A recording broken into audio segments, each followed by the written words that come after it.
and I am one of those people who kind of refers to it as the quote long 19th century. I'm going to teach you basically from 1789 to 1914 as basically one nonstop narrative, one nonstop story. And so I just want to make sure that we understand how we get to the point where we basically have these dueling powers. We have France, we have Britain, we have Russia, we have Prussia, and we have Austria. So places that we have been talking about a lot, like Denmark, like Sweden, like Spain, these places are just going to kind of fall away from the conversation, except where they kind of spring up as minor players in these eventual battles. We want to understand how in the 18th century we see a clear break where there's really no longer fighting over religion is not even something that really factors in. It can be something that factors into like domestic political struggles. I am not going to talk about the War of Spanish Succession too much because it is way too complicated. These dynastic wars, read whole books about them.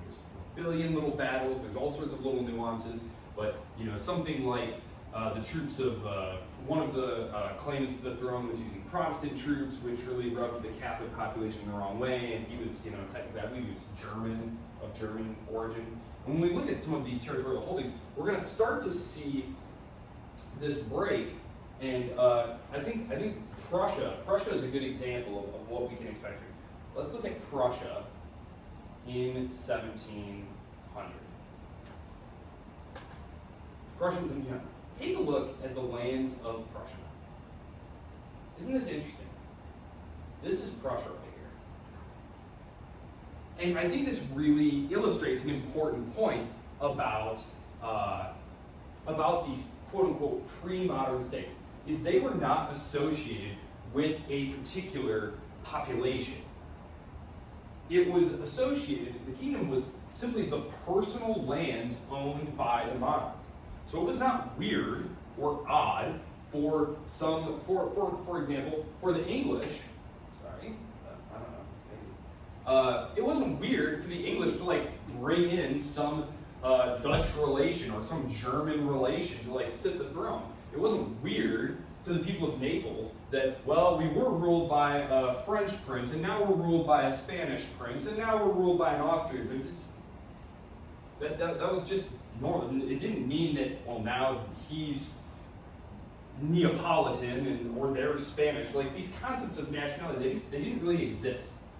Life was incredibly local.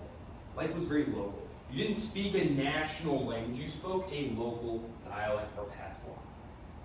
This is going to gradually start changing in the 18th century. We're going to see the emergence of a much more mass nationalism in the 19th century. So we're not going to be talking about nationalism yet. It still mostly clashes between monarchs. The great example, one of the great exceptions to this rule, of course, is the English or British case. I'm now going to start calling it British, of course, because we had the Act of Union last time in the early 18th century that forms the United Kingdom. So I'm just going to start calling it the British. What happened there, of course, was we have parliamentary supremacy, essentially.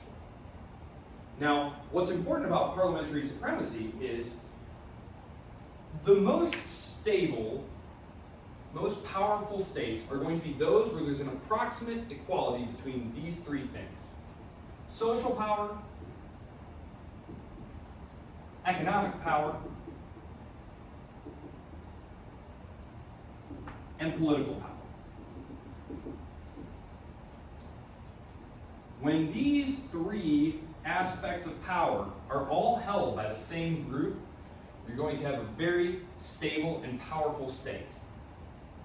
What happens, oftentimes we're going to see this in the case of the French monarchy, what happens is the social power and the political power and the economic power become very out of joint.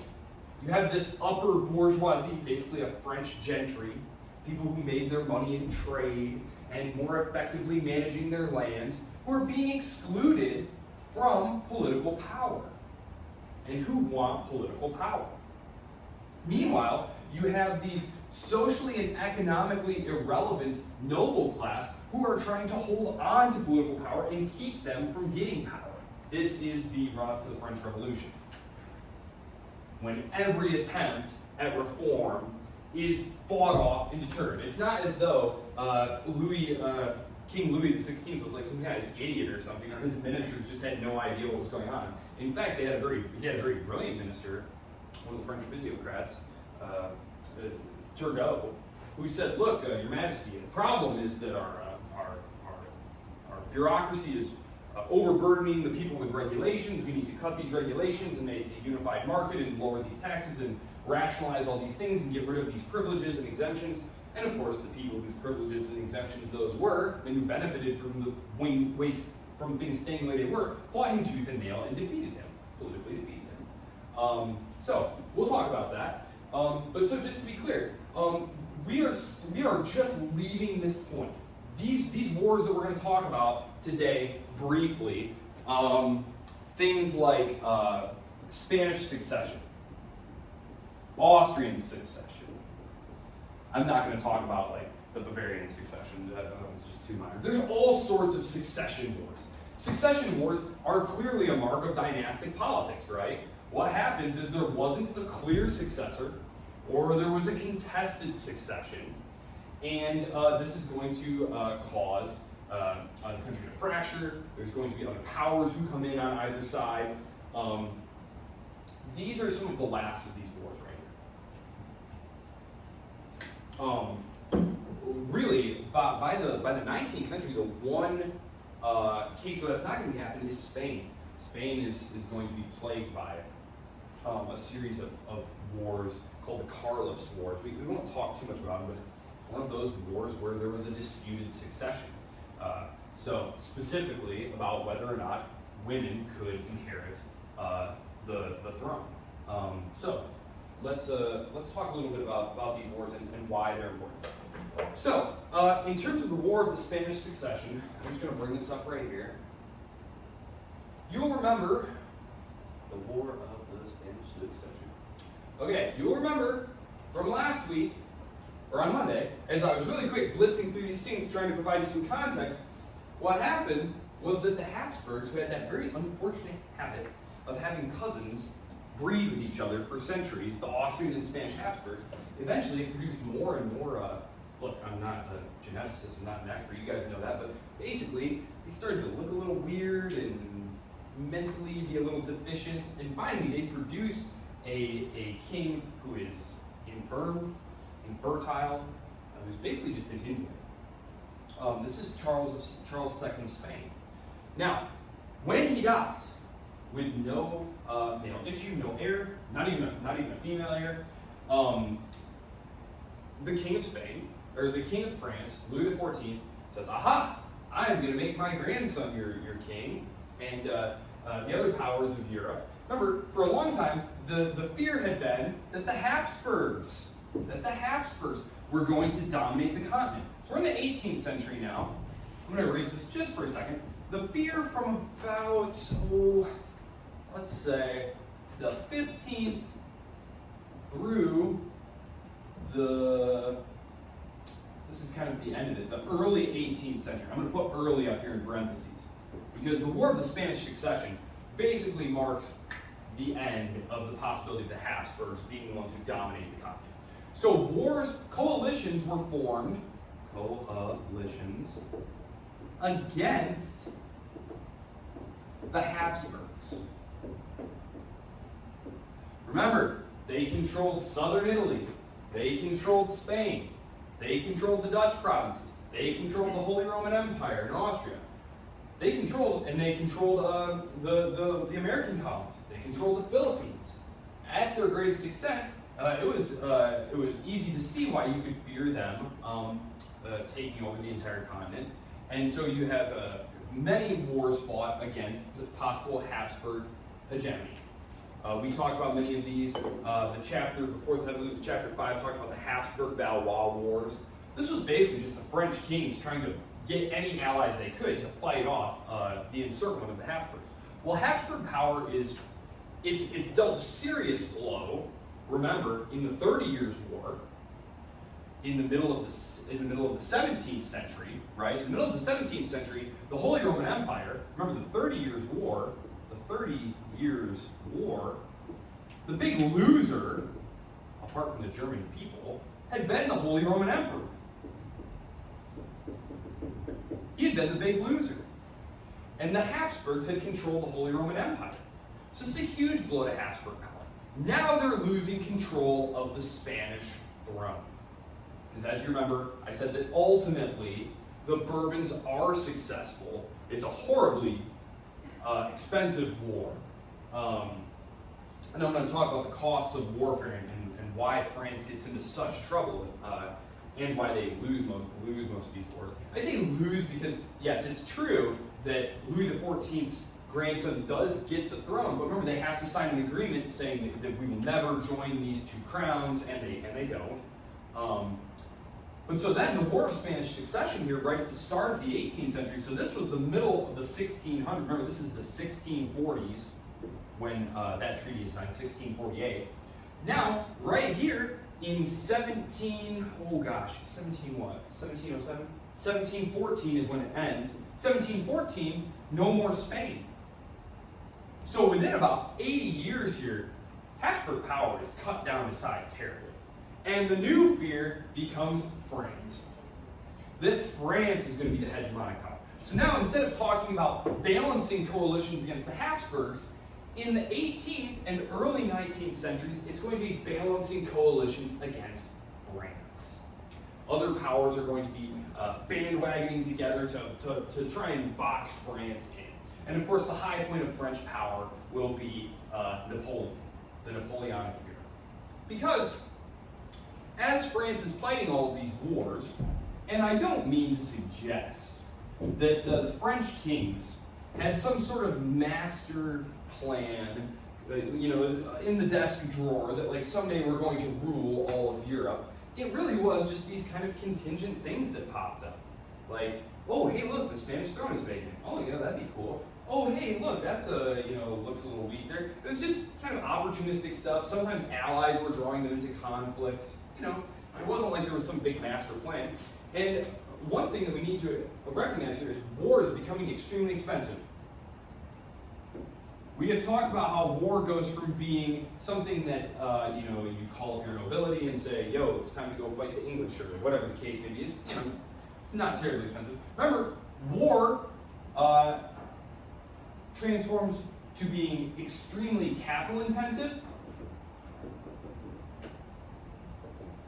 based on infantry, large amounts of infantry, and gunpowder weapons.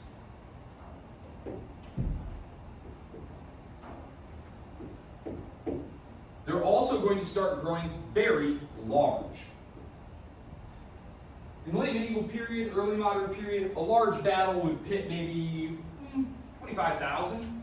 25,000 in a single army would be enormous for that period. That would be like an incredible army. And so a clash of 40,000 guys would be huge. Now all of a sudden, you're going to start seeing armies in the hundreds of thousands. The Prussian army is going to have 200,000 guys. The Russian army is going to have over 300,000 guys. Now, when you talk about equipping that many people, all of a sudden, it is the state now who needs to equip all these people, right? So what do you need? Well, you need money, right? You need money, number one, huge amounts of money, very capital intensive. You also need to be able to ideally manufacture a lot of this stuff domestically. Uniforms, right? Think about how many uniforms you need. You need uniforms, you need bullets, you need guns, you need ships, right? You need all these different things. So what you really need is an effective fiscal and monetary arrangement in your country. This is one of the reasons that Britain is going to be so successful. It's because who's making the foreign policy decisions in Britain?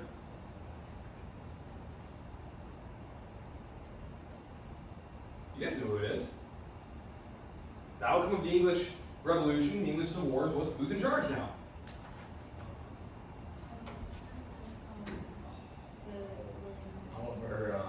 Well, hold on. It's not the monarch anymore, right? Yes, it's true that William and Mary get brought in. You know, it's true the Glorious Revolution, the Stuarts, and they're succeeded by it's Parliament. So Parliament raises the taxes. They make the taxing decisions, and they make the policy decisions. So you don't have any conflict between how are we going to get the money and what are we going to do with the money. Whereas, you know, someone like the French kings, Louis XV, will want money, but he doesn't have any effective way of raising funds. The Estates General, the French Estates General, first of all, there is no equivalent to Parliament in the French case. Like, there is no group of people who get together every year and like create a budget and like set priorities and stuff. There's nothing like that. There are some very rudimentary tax collecting institutions. There's tax farming going on, but it's highly inefficient. Highly inefficient. And they don't have any complex credit mechanisms.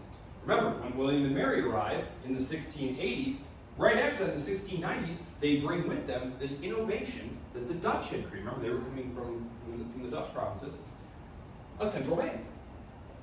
The Dutch central bank was highly advanced. The Dutch provinces were the home of complex banking and trading and intermediating institutions in this period. And they bring this with them. And what the Bank of England, which is what is created, what the Bank of England allows the British government to do, not right away, but over time once they establish that, yes, we're going to pay the debt, you know, what this allows them to do is it allows them to raise large sums of money at half the price. At half the interest rate. I know interest rates are not interesting, but no pun intended, but basically, if you need to borrow, you know, 50 million livres or pounds or whatever, and you need to borrow it for 10 years, it really, really matters if you're borrowing that at 7% or 3.5%. That is all the difference in the world here. And the French government does not have any type of like centralized bank. They don't even have like a central treasury that like keeps track of how much money they owe people. The king is just going around raising money from like private bankers, and you know, some tax come in, some tax go out. It's estimated, and we have to estimate because we don't really know for certain, but it's estimated that by the end of Louis XIV's reign, tax receipts were around like 80 million livres annually, and court expenditures were around 150 million. This is not something that is sustainable, right? This is not an actually sustainable situation. Yeah, so that's one of the big things, is the fiscal and monetary settlements that the British undergo, where there is this shared power, where taxes are voted and consented to. Yes, it's a huge pain in the butt. It was way easier for the Spanish monarchs to just dig tons of gold and silver out of the ground and ship it over there and just spend it all, right? Although that didn't ultimately work out. Because number one, the more gold and silver they brought over, what happened to the value of it as you brought more over? It dropped. And what happened to prices? They went up, right? And so this is one of the reasons why the Spanish wind up having one of these like, woohoo, oh. They never developed those complex monetary and fiscal arrangements that the British did, for example, or the Dutch. And of course the Dutch only are eclipsed because the English decide to clip their wings. Those are those conflicts that happened during the latter parts of the English Civil Wars and then into the reigns of the restored Stuarts. In France, the French case is very interesting. So, let me talk a little bit about this. So, let me see. War of the Spanish Succession. Well, let me just talk for a second about. Let's move on to the Austrian succession. The Austrian succession. So the big outcome of the War of the Spanish Succession is Habsburg power is now completely broken. Completely broken. Especially because as the war drags on, and you have to understand, like, this is 13 years worth of war. You're putting armies of tens and hundreds of thousands into the field.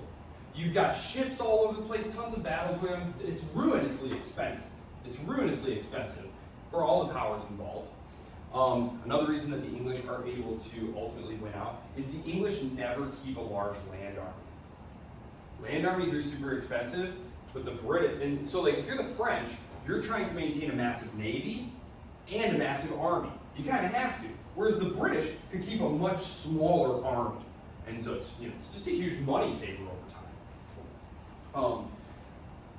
The other big outcome of the War of Spanish Succession is Austrian domination of Italy. Because as the war is nearing its final stages, they kind of realize, oh gosh, we're not going to be able to keep the throne of Spain. Better to shift our resources to taking over the possessions that the Spanish had in Italy. Things like Naples. Let's take a look here. Oh wait, I think probably it'd be easier if I just pull this up. Let me see. The territorial changes. Okay. So, Bourbon Spain has to cede Milan to Austria, has to cede the Spanish Netherlands, also to Austria, and they have to cede Naples and Sardinia. So these are Naples, which is like the lower part of the boot. Are you guys familiar? Okay, if you remember back to our lecture about Italy, that's that same kingdom of Naples. It's like everything south of the Papal States.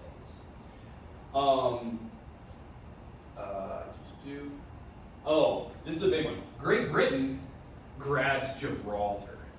This is the thing, is all the other powers are interested in grabbing pieces of land that are contiguous to other people's lands. So it's gonna be a huge problem. The British are always just looking to grab these strategic islands or choke points that they can take. So that way, in the event of a conflict, you can shut off trade in that area or something like that. The British are always at the end of wars giving stuff back, and then just keeping the best bits. They're very parsimonious about that. One interesting thing here you'll see is Savoy. Savoy. So Savoy, let me pull up Savoy, because we're going to have a lot to say about Savoy in upcoming lectures here. Because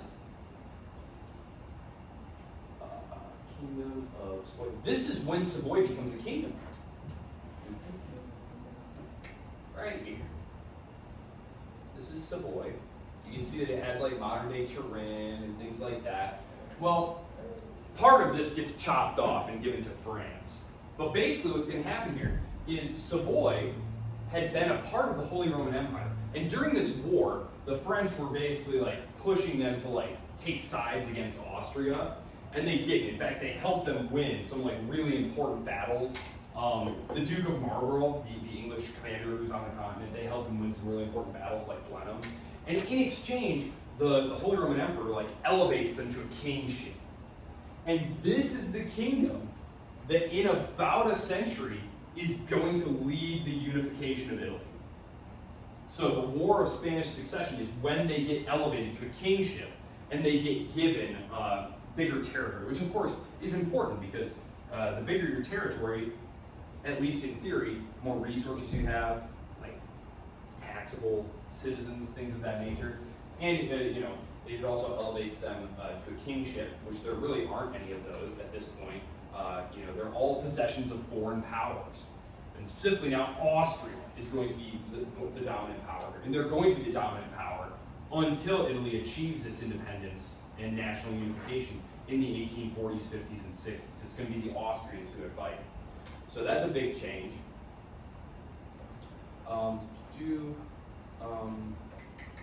Yes, that's the big one there. Okay, so let's move on to the War of the Austrian Succession. This one happens. I remember I told you this. This one happens because Maria Theresa. She's going to be the only woman to actually come into the Holy Roman Empire. She's going to be the empress. She's the only one who comes into it of her own, meaning she doesn't marry into it, she literally gets past it from her father. And remember, the emperor, before he died, had tried to get all the other powers to agree to this. And they were all like, oh yeah, sure, Really the only ones who wouldn't were the electors of Saxony and Bavaria, and that's because those German princes had married the emperor's nieces. And so they kind of realized that, okay, when he dies, it's basically Maria Theresa has the first claim, but then our wives have basically the second claim. And so they're like, yeah, we're not going to do that. And so he dies, and immediately, of course, all heck breaks loose. And it's Prussia. Prussia. Frederick II, as you saw, he is now the king of Prussia. Prussia is, let's see, Prussia, let's see if I can pull it back. So I want to show you where Silesia is. Silesia? Can I show you where Silesia is? Right here. Boom. Beautiful. Silesia. You guys see that? Okay, Silesia. So it's part of modern day Poland, but of course, you saw from the map that parts of Prussia were in Poland, and Poland's Poland is still a thing, but it's different. So this is Silesia. Basically, it's part of the Holy Roman Empire. What does Silesia have to do with the ministry outreach? Ministry outreach. That's the website wrong right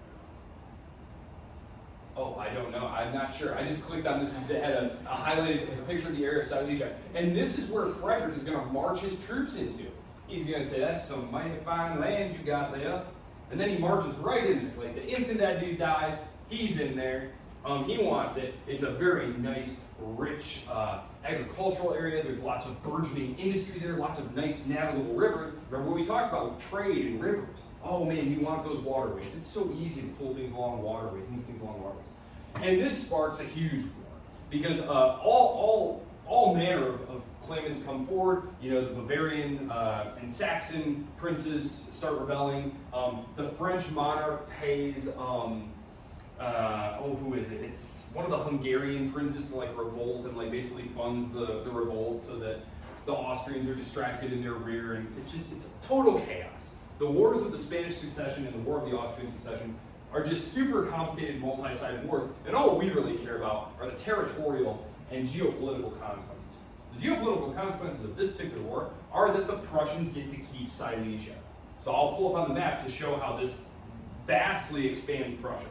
Russia is going to get a lot bigger as a result of these wars. And it's why, at the time of the French Revolution, we talk about the great powers being, Prussia being among them. And you're like, wow, where did Prussia come from? In the 30 Years' War, we really didn't even mention Prussia, right? They were nothing in the 1630s, 1640s. And now here we are in the 1740s, 1750s, and they're a major player. And they're defeating armies much larger than them, states much larger than them. The French and the Austrians are actually going to gang up in the 70s. Well, I'll get to that when we get there. Basically, this was a highly militarized society. It had grown out of that order of Teutonic Knights. They were hyper-militarized. If you looked at their soldiers per capita, their soldiers per people, they had 4 times the amount of soldiers in their population than did France. So think about how huge France is, think about all those people, and per capita, per person, the Prussians were fielding 4 times the amount of soldiers. And they were strictly drilled, they were highly professional, and they had an actual competent staff. So so it's little wonder because you see this, it's wow, how are they winning these battles? It's because the Prussians are far superior at fighting battles. So, the Prussians get to keep Silesia. Maria Theresa ultimately gets to keep her throne. At the end of the conflict, though, as you saw in your book, there is a diplomatic revolution. Oh, I know exactly what I want. Thank you, Google. The diplomatic revolution of 1756. Basically, at the end of this war, everyone agrees that their allies sucked. Everyone's mad at their allies. And these were long, not permanent allies or anything, but for example, the French and the Austrians had always hated each other, and so that meant that the English who hated the French would always side with the Austrians, and there were just these rather permanent, long-standing dislikes. At the end, though, what happens is they all basically flip-flop. And what you wind up is this. There. What you wind up with is this. Now, all of a sudden, France is going to be allied with Austria and Russia against Prussia and the Dutch provinces and England. So this is a major consequence of this war, and as you can see now, look at Prussia. Prussia is reaching down all the way. This is Silesia right here. They lock in all these gains. So Prussia has gone from being this tiny little area. You guys remember? Where was Prussia? There was Prussia, right there. This is Prussia. Now this is Prussia. So it has, quadrupled in size in a century. And these areas that they're collecting here are very, very wealthy areas. Very wealthy areas. And so you're giving the most highly militarized and effective military bureaucracy on the continent more resources. So that's how they're able to punch way above their weight. The 7 Years' War is our next one, and this one is the one that really sets the stage for the American Revolution, right? 1755 to 63, the 7 Years' War. This one is going to have major territorial consequences because, of course, the 7 Years' War. The 7 Years' War. We want to see territorial changes in the map. Well, I guess I can just tell you, because you guys know what North America looks like. North America, the northern parts of it have been controlled by the French. French Canada.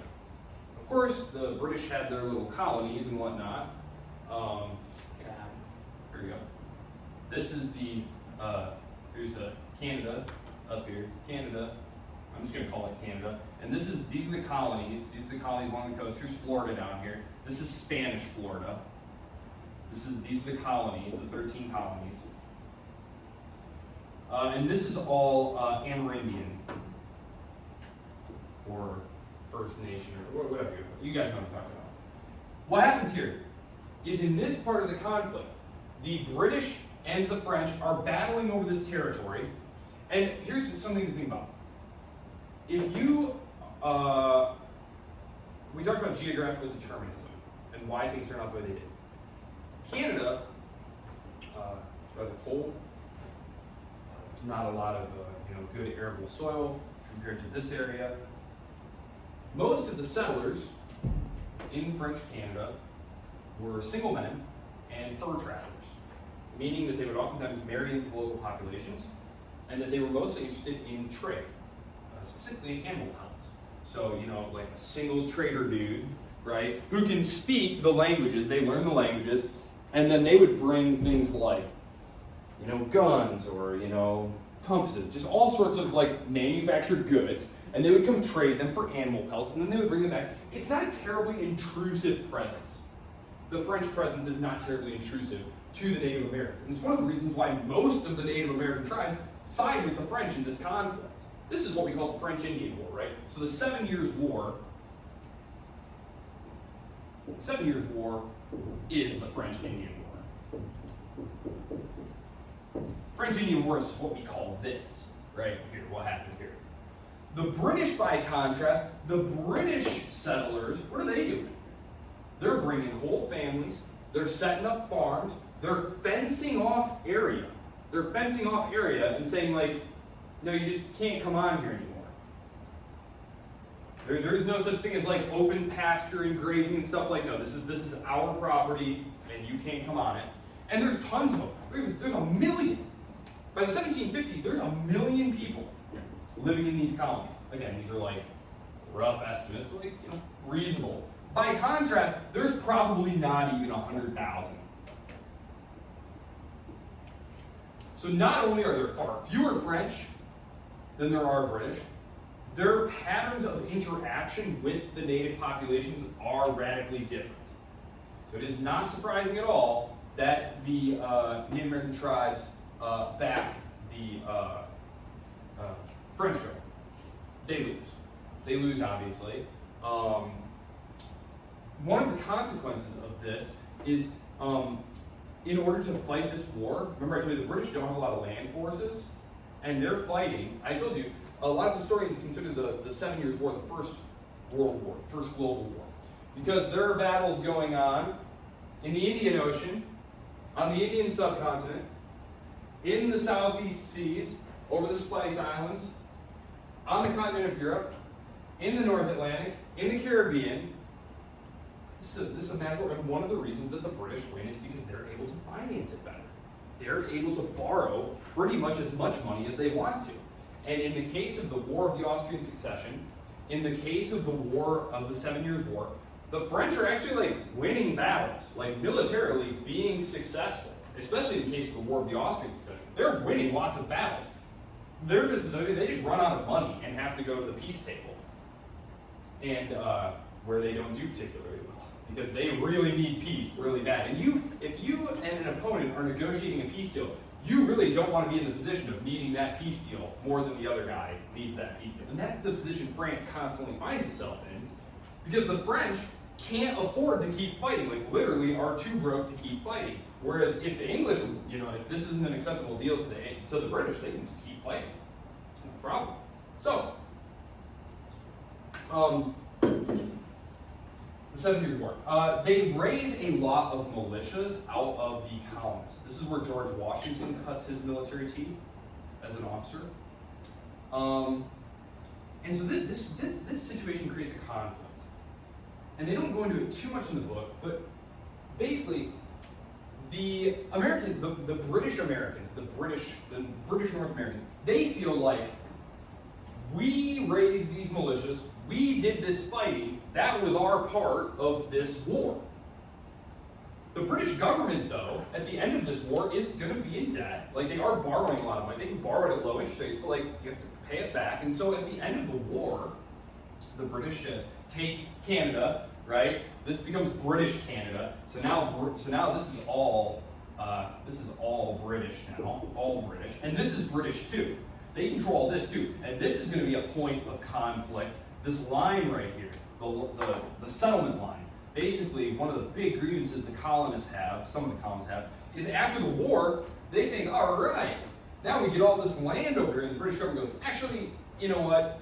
If you guys keep moving in this area, it's just going to cause problems with the Indians and stuff. Just you guys stay on this side of the line. Like, this will be the Native American side of the line, and this will be the settlement side of the line.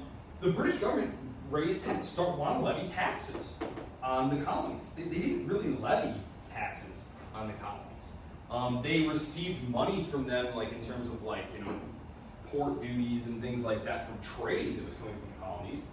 Of course, they benefited from the timber and the fish and all the good resources that were coming from the North American colonies, but they had never gone in and tried to directly tax commerce that was going on inside of the colonies.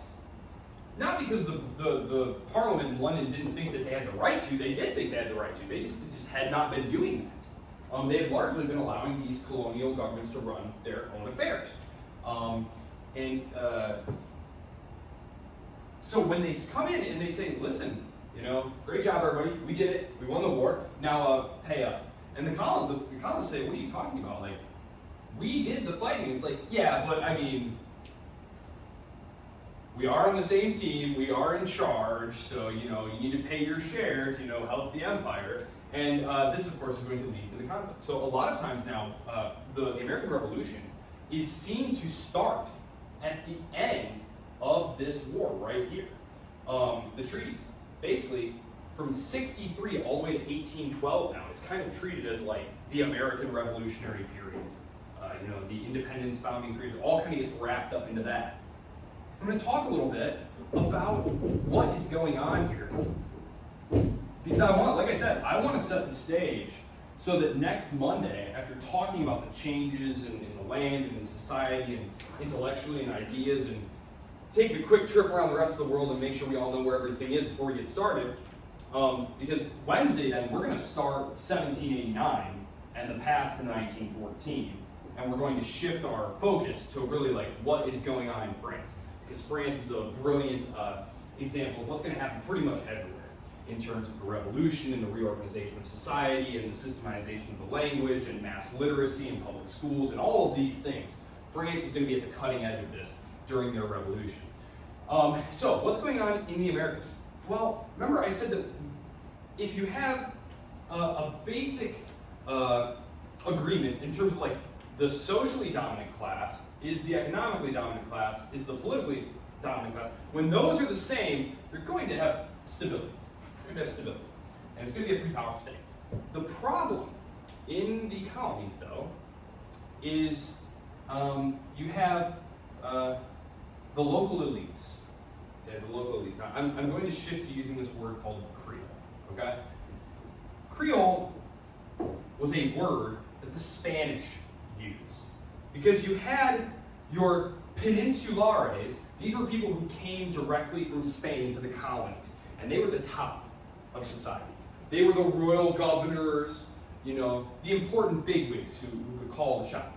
The local people who were descended from Creoles, meaning my parents came from Spain, set up a plantation or whatever, and then had me, I'm now what's called a Creole. So people like George Washington, Thomas Jefferson, James Madison, these are the British North American Creoles, if that makes sense. They have all the social, and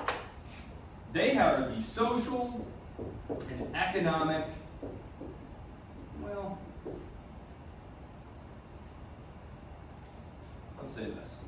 They're definitely the dominant economic groups. These are the large landowners, these are the merchants, these are the traders.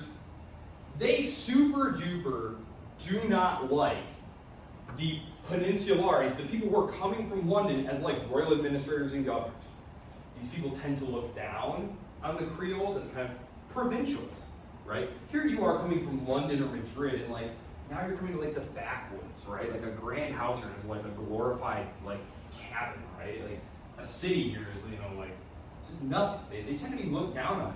So the Creoles, they do have also some local political power. They have local assemblies where they basically say, you know, it'd be like it varied from place to place. You had some places that were very democratical, places like Massachusetts, where there wouldn't even be like land restrictions or anything like that.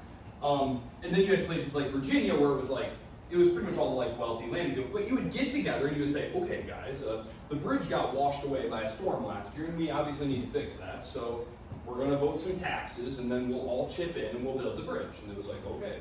So it wasn't like there were no taxes. There was local government. In Virginia, it was called the Burgesses.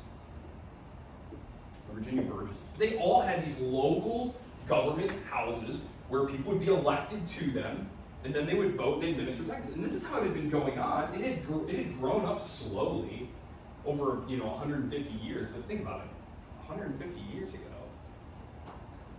In historical time, we tend to think of that as like nothing. But what was it like 150 years ago here in this spot? Things have grown a lot. Yeah, go ahead.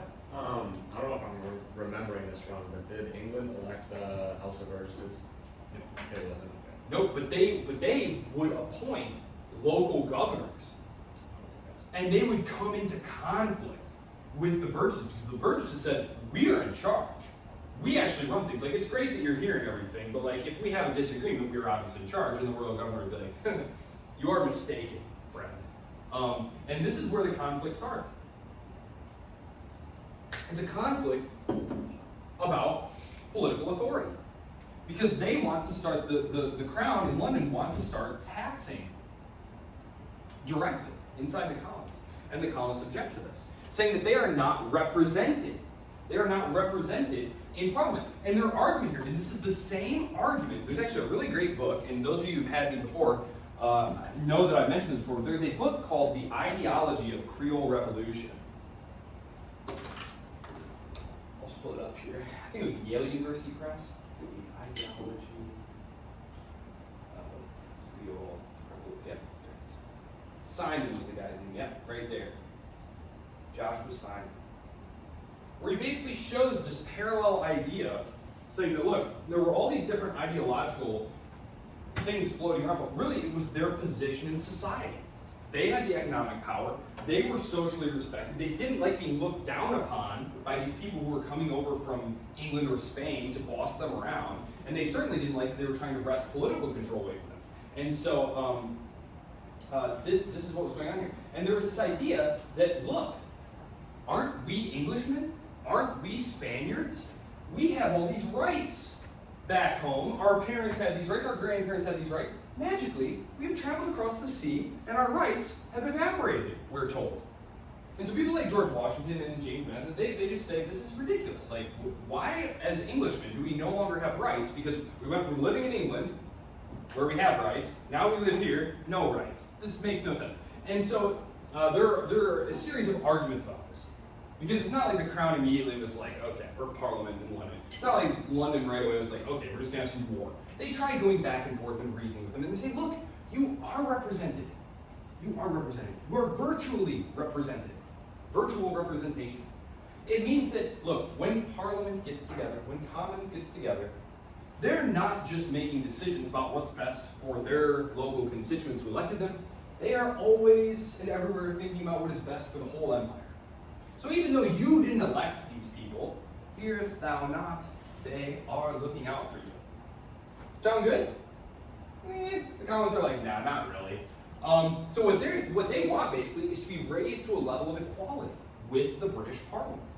So there's a Parliament in London, right? And they're saying, we want to have our Parliament here in, let's say, Washington. It's not Washington yet, but let's just say Washington. And they're saying, look, we'll all be under a common crown. We will all be under the King of England. But we'll make legislation here, and you'll make legislation there, and you'll tax here, and we'll tax here. Now, what's funny is, this is ultimately what happens. The British government ultimately does do this. They allow the Canadians to have their own self-government, they allow South Africa to do it, and they allow Australia to do it. And they are all are just under a common crown. And this is a recommendation that they come up with in the 1830s. I think it's 1832 is the Durham Report, where they basically say, look, there's all sorts of problems. There's, talk of rebellion in our, white dominions. These were the white settler dominions where actual Britishers had gone out and were settling in place, and we were like saying, hey, we have rights too. They basically say, look, let's just let them govern themselves, and we'll make the foreign policy decisions. And so if we need troops, we'll call them up. And this works out just fine, right? Like this lasts all the way into our own times. And so what's interesting is that had London just granted Washington what they had asked for, which is what they ultimately grant anyway, it's kind of one of those fun counterfactual ideas of history, like, what if the American Revolution hadn't happened? And over the century, though, the British Americans had expanded, and had basically been the United States. And so at the start of the century, London is basically in control of Australia, North America, Canada, India, large parts of Africa. It's hard to even imagine like World War I happening, right? Because Germany would have been crushed immediately with just the weight of British imperial resources. But that is not what happens. That is, of course, not what happens. So, I'm going to, what's up here? The American Revolution. I assume that you all know the American Revolution quite well. I'm not going to spend really any amount of time on it, except to say that the French play a critical role in financing it and in the final victories because they used their fleet to prevent Cornwallis' escape from Yorktown, allowing Washington and Hamilton to pin them there and have the final climactic battle. The important thing, though, to note, so yes, the colonies win their independence, but this final effort is kind of like the straw that breaks the camel's back. Remember, France had been fighting all of these wars, going more and more into debt, but they didn't have complex fiscal institutions to deal with it. They didn't even have a very good tax base, because in France, the nobility and the clergy, who had let's say 95% of the wealth, you really couldn't tax them. They had all these privileges and exemptions. You really couldn't tax most of the wealth if you were the king. So what you were reduced to doing was squeezing the peasantry for more and more money. But the peasants, of course, are the broke people. They don't really have much money to give you. So Turgot, I mentioned Turgot. Turgot says, Your Majesty, we can't possibly help it would be hilarious if we helped those American scallywags, defeat the British. That would be hilarious, but Your Majesty, we simply can't afford it. The foreign minister, Vergennes, says, of course we can, Your Majesty, we are the mighty empire of France. And so Turgot is pushed out, Vergennes gets his way. They finance the American war, and that's kind of like the straw that breaks the camel's back there. They were headed for fiscal ruin anyway, but that definitely accelerates the process. So let's pull up a map of Europe.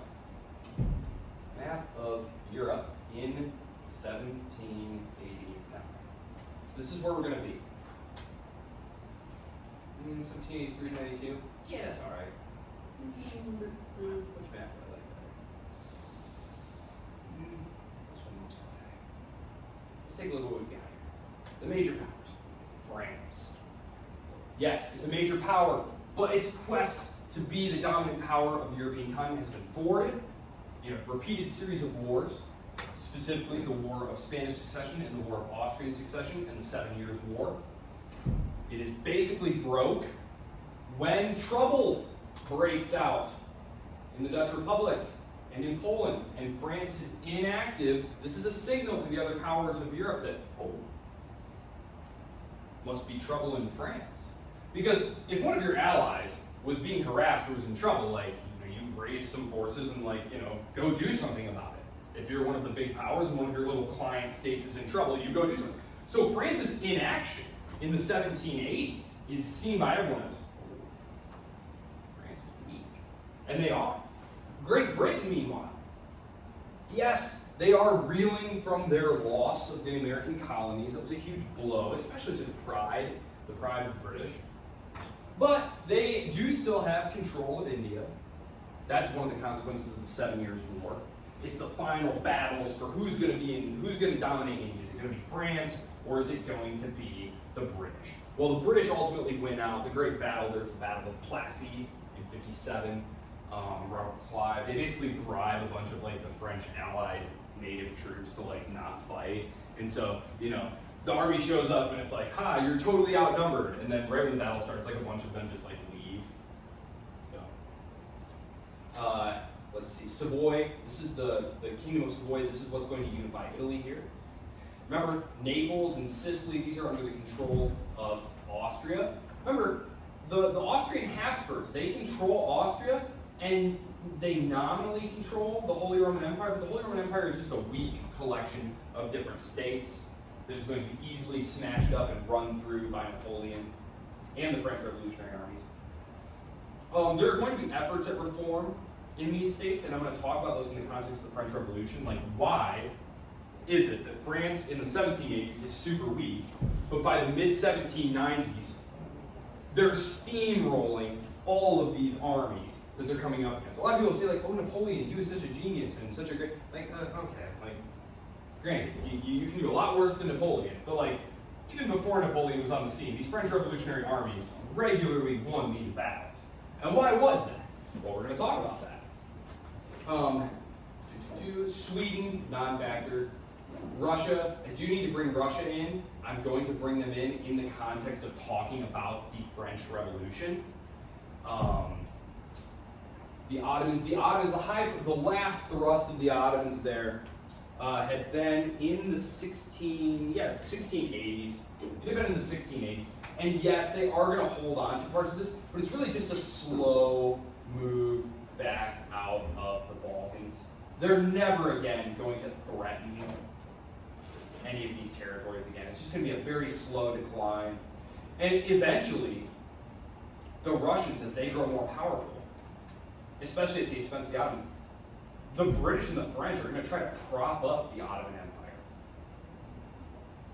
That's what the Crimean War is about. There's the Crimean Peninsula right there. So, yes, the quiz is up.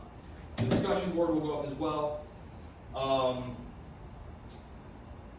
Next week, we'll do Monday talking about ideological and environmental changes that are happening here. We'll take a quick view around the world to make sure that we know where and what everything is going on. And then on Wednesday, we will start off the long 19th century. So, if you have any questions, comments, concerns, please do not hesitate to email me. Otherwise, have a great rest of the week and a great weekend.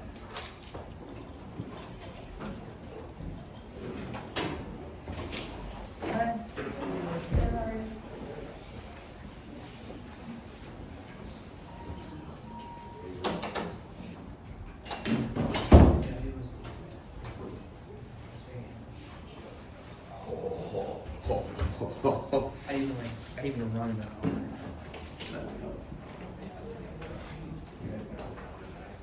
Pretty interested in doing that essay. Good. Good. I would love to assist you. Oh, right. I always forget. Yes. And of course, I'd be happy to help you. That would probably be I think first things first, take a look at that